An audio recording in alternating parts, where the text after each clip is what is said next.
everybody. It's Dan Puz from Keller Williams Real Estate here in Reno, Nevada. Today I have special guest Ken Amundson. He's the past president of the Reno Sparks Association of Realtors, has continuously lived in Reno since 1995, also practicing real estate during that time. So we've got 21 years? 21. All right.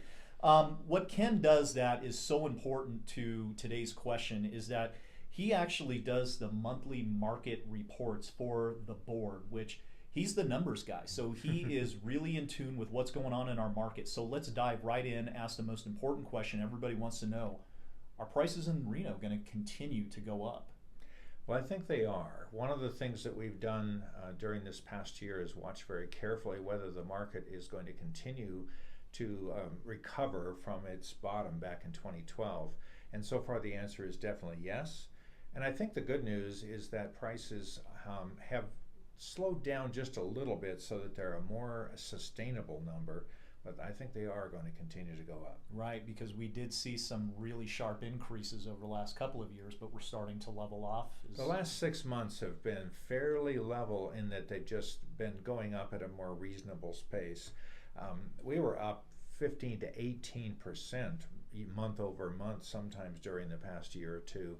And now it's more like 11%, and I think it's going to settle in the single digits, upper single digits for next year. Great. So let's take this right to the heart of buyers and sellers.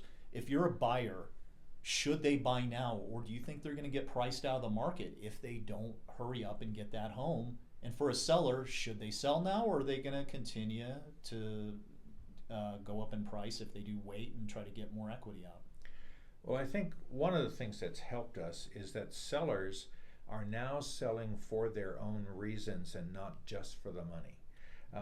They're out of being in that underwater condition that happened some years ago when they couldn't afford to even pay off their mortgage, and they're now in a position where if there's an opportunity, they want to move to the ocean, they want to retire to the mountains, something else. They're doing that for that reason rather than just thinking of it as a business transaction. On the flip side, buyers are looking at a situation where they're going to buy a home now that they can comfortably think of as being a value into the future. And as long as they buy for the homeowner reasons, assuming they're not an investor obviously, then they're buying for the right reasons. And they should probably look at trying to buy now rather than wait too long. Okay, absolutely. So do you see us being in another bubble at this point? Because I think that's the scare for a lot of buyers and also sellers who are holding on, maybe putting it off, that the 2005 and 6 bubble is going to explode again, or they may get priced out, or the prices are going to sink. Where do you see us as far as the bubble goes? Well, the bubble implies that it's a lot of hot air blowing up something. Okay. And I think one of the things that happened during that other time, back in 2004, 5, 6, was that there were a lot of people that bought for all the wrong reasons. We had investors coming in from California who were buying our apparently cheap prices here, comparing them with the Bay Area, when there's just nothing comparable about that. The other thing is that when it comes to bubbles, you look at who bought. And the people that were buying then, many of them couldn't actually afford what they were doing. They were using special mortgages and other kinds of things that delayed their full price. The people buying homes now for the last 3 or 4 years have all actually been able to afford them. That's a big piece of the puzzle. puzzle. And they actually have, get this, a job and actual credit. Right. And some of the qualifying things that make owning a home comfortable for a person. People used to never think about their home as an investment. Right. Investments are things actually that you can buy or sell and not affect your personal life. A home, your car that you drive to work, they're not investments. If you get rid of your car, you're walking. And if you have a fancy car in the garage that you work on, that's an investment possibly. So homes are the same way.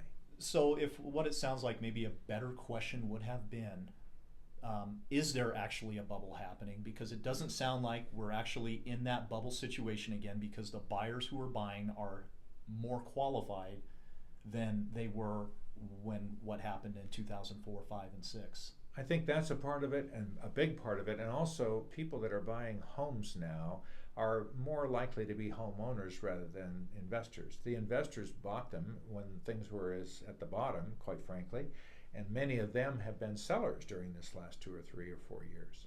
All right.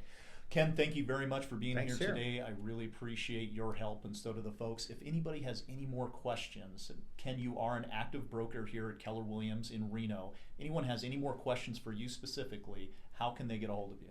Well, they can call the office here, and they can call me personally, 224-3351, and I'd be glad to work with Dan to help you get the home you want.